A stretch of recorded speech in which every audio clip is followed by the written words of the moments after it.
caller. So you do know that there will be a march going on with protests where the youth, people from all over, I know some people from Kentucky are coming in. They're going to support my brother Mosiah Fit and the Urban Defense Task Force. And they're going to be coming out to march from the African Museum at the Smithsonian Institute to the Washington Monument and create a human red, black, and green flag. So if you would like to come up, you're more than welcome. But go ahead, brother JRich. All right, cool. Oh man, no man, I think he hit it on the head, man. We need to focus, man. Get everything right, man. Life in balance, man. Get yourself right, mentally, physically, spiritually.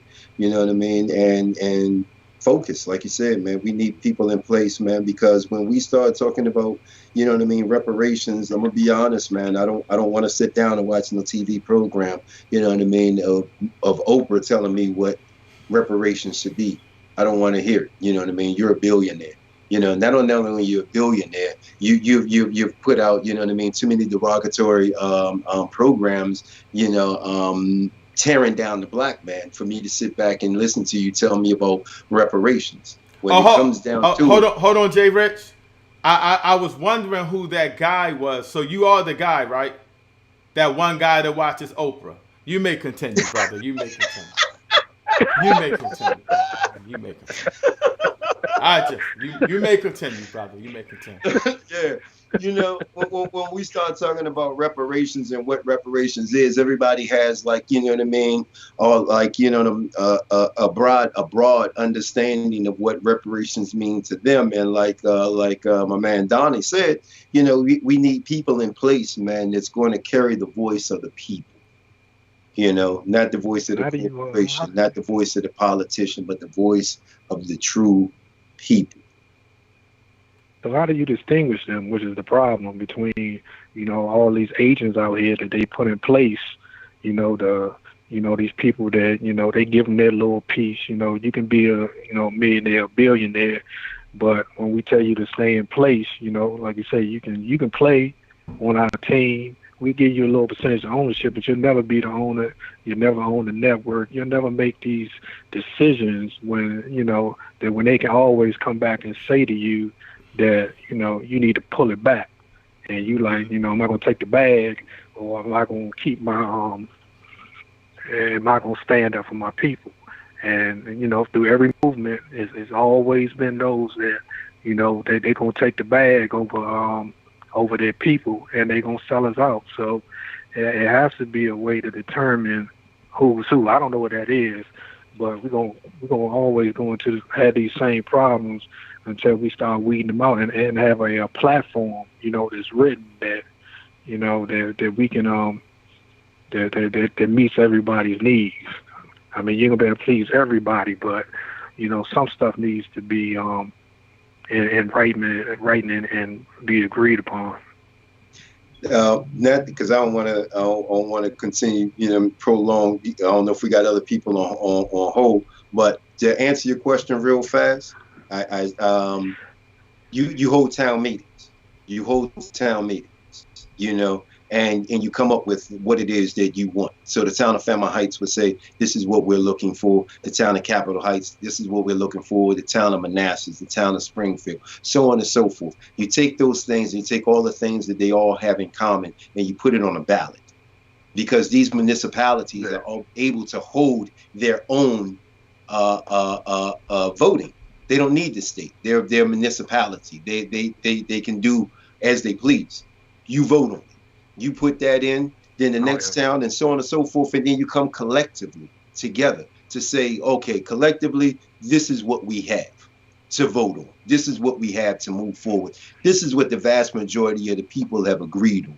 I mean, that's just my opinion, but I'm quite sure they're much smarter people out, you know what I mean, than me, that can come up with like a better system. But if you really want to know what the people want, then you have to go to people and ask them, not tell them what it is that you should get.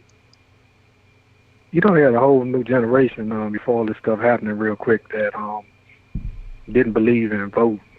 I had many debates at the firehouse. Yeah. So, you know, so some young militant dudes that don't believe in voting, and it's like the lottery. You gotta play to win. I Right. mean, Yeah, the game rigged, but if you don't play, you ain't got no chance. Well, yeah. let me chime in there. Sorry to cut you off, brother JRich. Let me chime in there real quick because a lot of times we are frustrated with the voting because it seems like whoever we vote for, we don't get anything out of.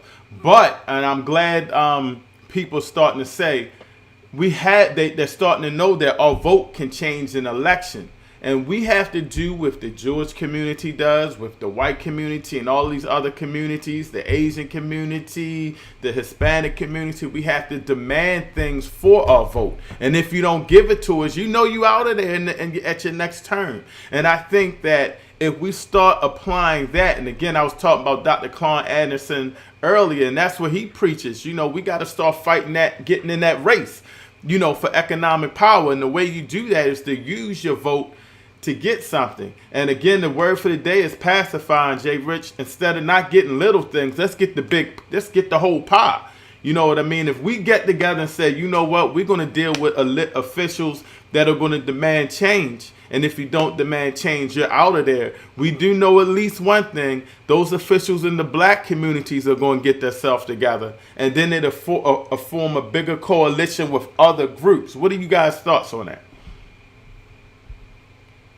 Yeah, I think we all need to use technology, which is going to really change the world and it's going to make the difference with the voting because, they still manipulate the vote and they got all these things in place. But we as, as the lower people out here, not the 1%, need to figure out ways to circumvent them stealing our votes. So I'm gonna give you something that I thought of, and I don't know how to do it, but somebody need to do it and come up with a way where to do what they won't do. They won't make voting easy for nobody. They got all these lines, they do all this stuff. They say the mail-in ballot process is rigged. They won't make it easier.